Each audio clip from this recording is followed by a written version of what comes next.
Vatariri veSly Media TV makadiko kumativi mana kwamuri ikoko. Tiri kusangana pano paTV yamunofarira. Tinozviziva sei kuti munoifarira. Muri kusubscribe kuYouTube, manambers ari kukwira, kuFacebook manambers ari kukwira, kuTikTok atitaure ndo zvinoratidza kuti aiwa zvatiri kukupai munozvifarira. Masvondo anaya tanga tiri kutaura nenyaya yakanaka yekuti vanhu vekuSouth Africa mawanirwa nyasha, nekuti vazhinji vanogara vachingondikumbira mafoni namba, tinoda mubatsiri,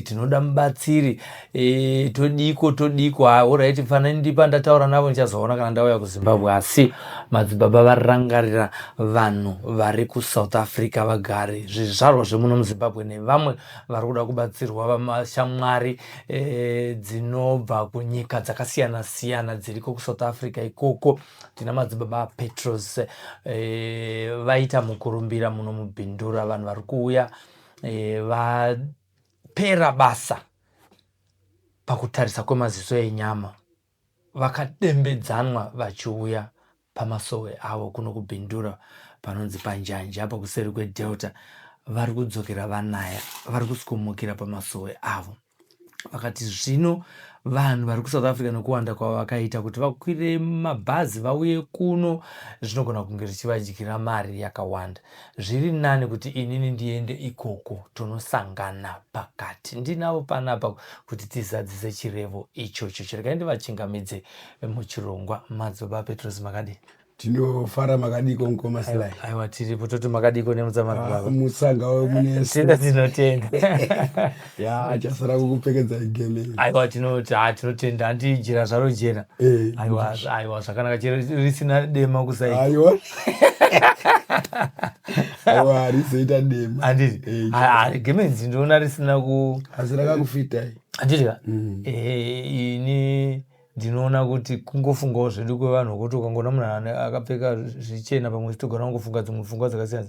Asi unoona kuti vanhu vese kana vachichata vanenge vakapfeka gemenzi.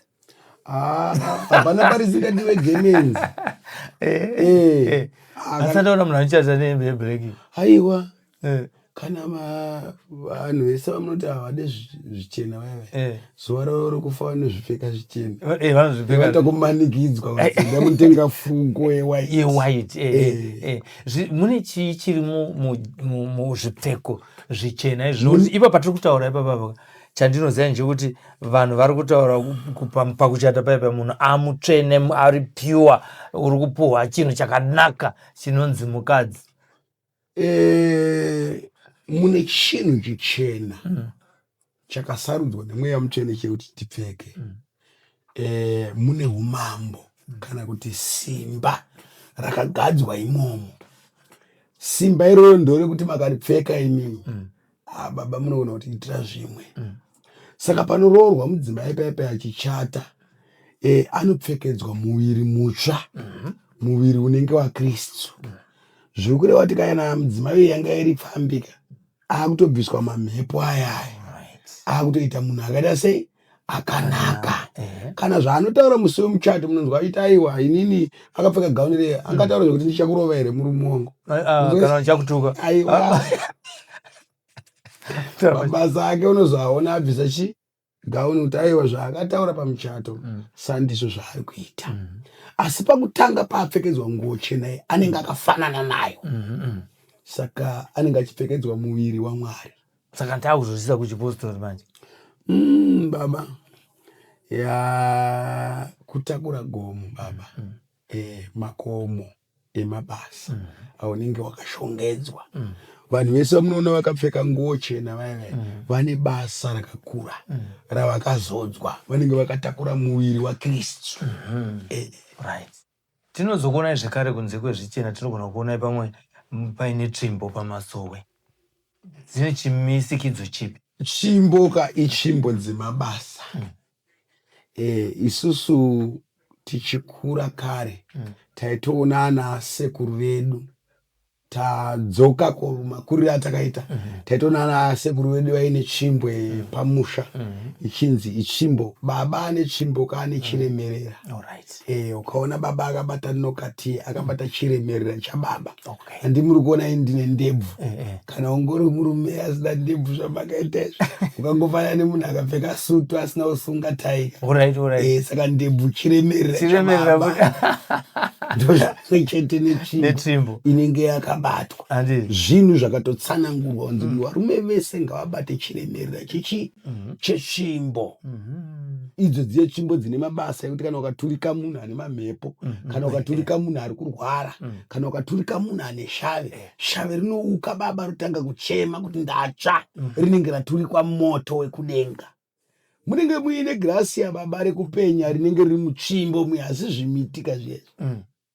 Saka tsvimbo muzitakura kwenda South Africa? Handisi kutakura tsvimbo baba ndinonoshandisa maoko chaiwo kurayira.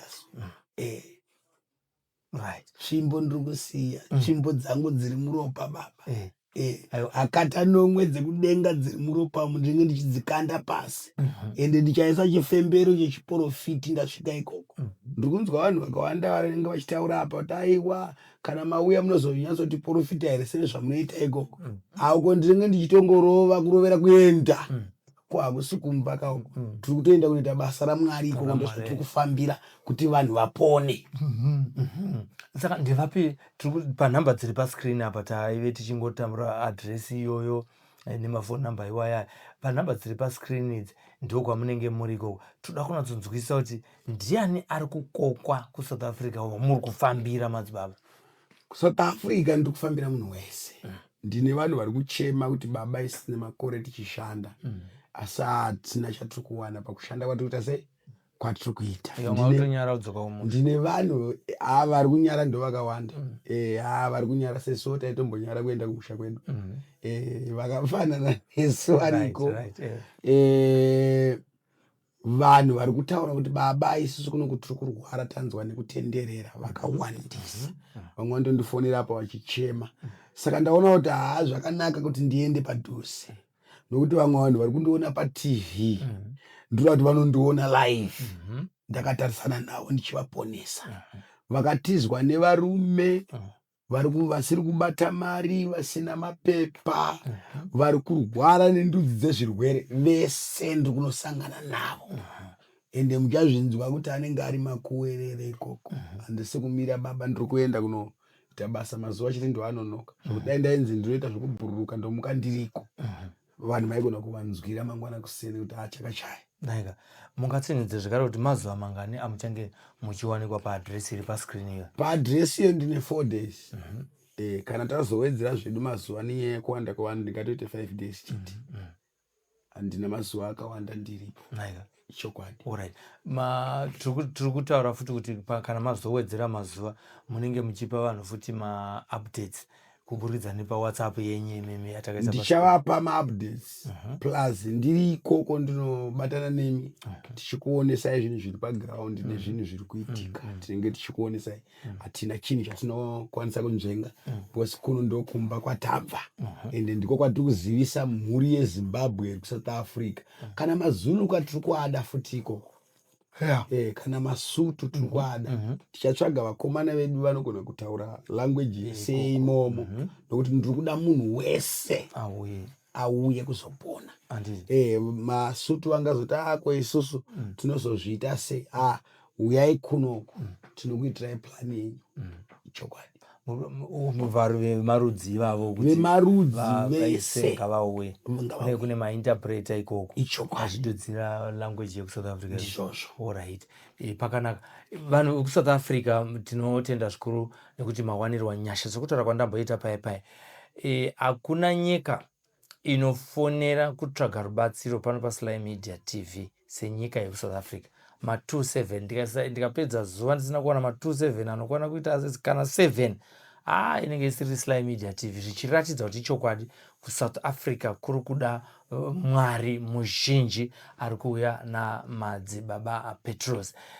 Nekudaro nhamba ndo dziri pascreen apa, address ndiyo iri pascreen ipapa pamunokwanisa kuenda kunopona. hakuzi kunzi imimi tsvagai mari yebhazi kuuya kuzimbabwe, zvasiyana. Chitsvagai mari yekombi, haizi yebhazi, yekombi neyetreni kuti musvike paadhiresi iyi iri paskirini iyo. Munobatsirwa namadzibaba aPetros, upenyu hwenyu hushanduke.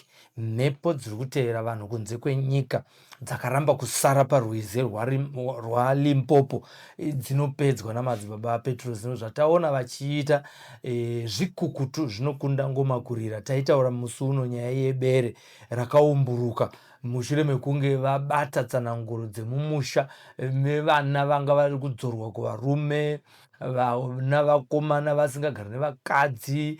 Tine madare avakabata evanhu vakanga vachirwara neprostate cancer vakavabatsira vekuzumba uku. Tine mwana akanga asingaende kutoileti, tiri kutaura zvazvino anga asingaende kutoileti, asi iye pavakazongosangana madzibaba aPetros, aiwa kutoileti yakazonge yanzira yemufaro, nekuti aiti kana akada kuenda kutoileti airwadziwa zvimwe zvaya zvisingaiti zvisingabude zvakanaka. Akazi kekutanga vakabudisa mashave vamwe vanhu vakanga vaine magondwa waturikwa muno mubhindura mune varoi vakasumudza maoko vakasarenda vakati aiwa baba ava tavatadza uye vatigona, takambozamiwa nevanhu vakawanda, asi mukataura nehama dziri muTrojan vakudza kuti aiwa tinovaziva, makamboita mafuneral rufu apo nenyaya yekuti vakanga vadisteba network yevaroi. Tiri kutaura zvezvinhu zvatakaona tikawitnessawo isusu. Saka tatangoti regai tiwedzere pane zvatakaona nematestimony ari pano paSly Media TV akawandisa zvokuti hatigona kuapedza, asi nyaya yatangouya nayo panapa ndeyekuti madzibaba vasumuka vachiuya ikoko kuSouth Africa. Ndo vhidhiyo yavo yekupedzisira tiri muno muZimbabwe. Baba onekai vateereri neGracia. Aiyo. Regai ndivati vateereri veSly Media. Hama dzangu dziri kuSouth Africa, imimi makanyanya. Zvizhinji tinozviona tasvika tapaground. Mabva mandifungisa panga muchitaura apa. Ndine vanhu 5 vari kuzumba vakadhirektwa nemudhara uye wandakarapa cancer. 5 vari kurwara izvezvi. Ndichava navo panapa vogara apa vachitandadza, because mumwe wacho ari kunzi akazvimba muviri, mumwe wacho ari kunzi haasi kutaura. Saka ndavati no, dai Mwari ati avachengeta ndakwanisa kuzovaona ndichibva kuSouth Africa. Ndo basa rangu rekutanga randosvikoshanda iroro, ndotosiya ndabika munamato wecancer nemunamato wekuderedza simba rezvirwere, nokuti munhu paanoita cancer panenge paine zvirwere zvakawanda zvinenge zvasimuka. Saka zvese izvozvo nemakonye ecancer munamato wacho ndiri kutosiya uchitomachuwa uri kumba uko, zvekuti pandiri kudzoka kungosvika kuvadhoza voita zvakanaka. Mandifungisa nyaya. Saka ndinoda kungosiya mashoko ekuti South Africa zvadirwa shuga. South Africa zvadirwa shuga, ndo mashoko ekupedzisira kubva kuna madzibaba Petros.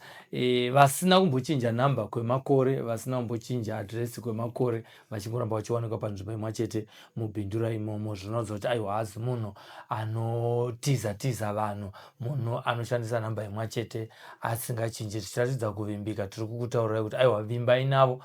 Ini ndonzi Sylvester Tapfuma nesimbi yebasa ndina Tatenda Mapiri. Vamwe vanhu vatingangokoka kuti vataure nezvo, vanhu vari kuziva kuti mwedzi unoyu watave mwedzi watiri kucelebrata 46 years tawana kuzvitonga kuzere. Kune avo vari kunze vanoziva kuti kuzvitonga kuzere kwakaunza indigenization. Kwaunza indigenization, vamwe vakanga vasina mafarms vakaita mafarms, ma A2 farms, maapiko, mheno chawakakwanisa kunge uchiwana chakazokupa pundutso. Uye timbotaura nezvinhu zvamakakwanisa kunge muchiachiva mushure mekunge indigenization yaintroducewa muno muZimbabwe. Hatina basa kuti wakaintroducerwa ukawana land, wawana land ukatanga kupfuya huku, ukatanga kupfuya nguruve, ukatanga kupfuya mbudzi. Titaura nesu uye kumastudios kwedu timbotaura izvozvo mumwedzi waApril watiri kucelebrata kuzvitonga kuzere mukati menyika ino yeZimbabwe. Ndaoneka kare. Regai tisangane zvakare mune zvimwe zvirongwa tichikupai maupdates namadzibaba aPetros pavanenge vari kuSouth Africa. Tinotenda.